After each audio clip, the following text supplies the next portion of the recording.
I know your journey and I know your mindset. Yeah. And so there are lessons that I have heard you share and live through, because from a mindset perspective, there is the circumstance, and then there is what you say to yourself about the circumstance. Yes. Because that's actually what you can control. Correct. Because my heart is tied to this global feeling, you know, and wanting to speak life into fear, wanting to speak courage into depression, you know, wanting to speak, you know, strength, you know, into anxiety, you know, because I know what it's like to live with all of those emotions. Yeah. How do you find strength in the midst of fragility? You find strength for me in the midst of fragility in a couple of ways. You know, if I'm particularly fragile, the only thing that saves me when I'm feeling fragile, you know, I usually speak a word to myself.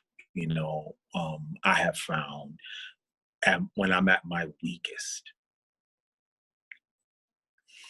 your brokest, you know, what I've been able to cling to, you know, that gives me strength in my own personal fragility is an idea, a thought, a vision.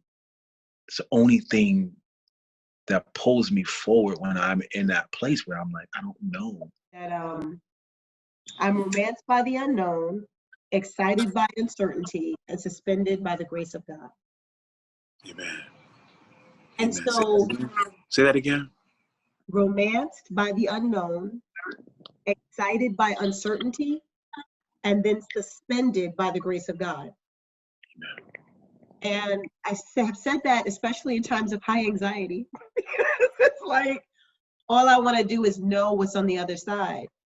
But I decided that I would let God woo me with what I didn't know, because I figured God knows. So because I can trust that, like when you're being wooed by your boo, you know, there's a sense of anticipation and suspense. So I was like, I'm going to lean into anticipation and suspense as opposed to anxiety and trepidation.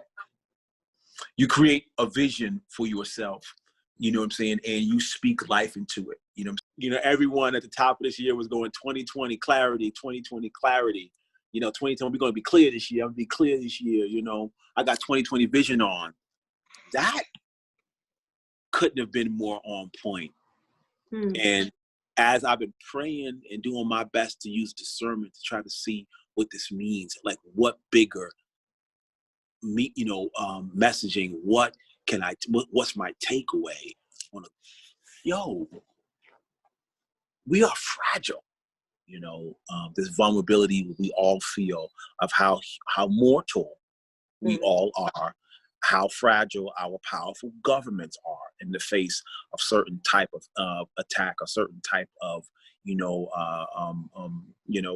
situations, and that's sobering.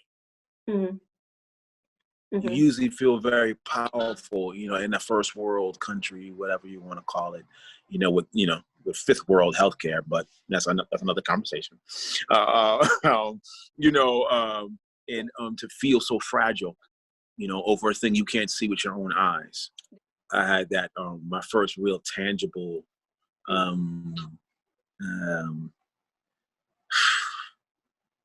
feeling of mortality. You know, my firstborn came into the world, and as I watched the doctor hold it, you know, hand me the baby, like I knew that I would die. No, not like movie death. I knew I wouldn't be on earth forever. Right. As sure as this child was just born into the world, I would be carried out of here. Right. But I never felt it before like that. I mean, I'm young. I'm gonna live forever, baby. And my child was born, my firstborn was born. I was like, you won't. But I read this statement that said, I feel like I shared this with you. If you were born into a world where you don't feel like you belong, it's because you're born to create a new one. Right? We're being given the opportunity to create something new. I love that quote, Sonia. I mean, I think that's how how Martin Luther King must have felt.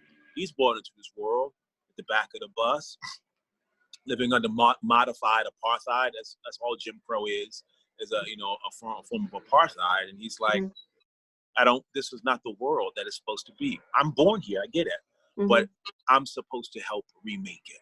There are people that are stepping up and doing the great work, and who are we going to be to each other? I encourage anyone to donate. World Central Kitchen is a nonprofit organization run by the famous chef Jose Andres. He is everywhere, feeding the world, feeding America. He's located in DC, where he is. One of his main restaurants is. He's a global citizen. Look toward the helpers. This moment, and that's what I'm learning, and that's a good thing for us, in this country, my country. So look at the helpers. Look at the people that are holding the fabric of our society together.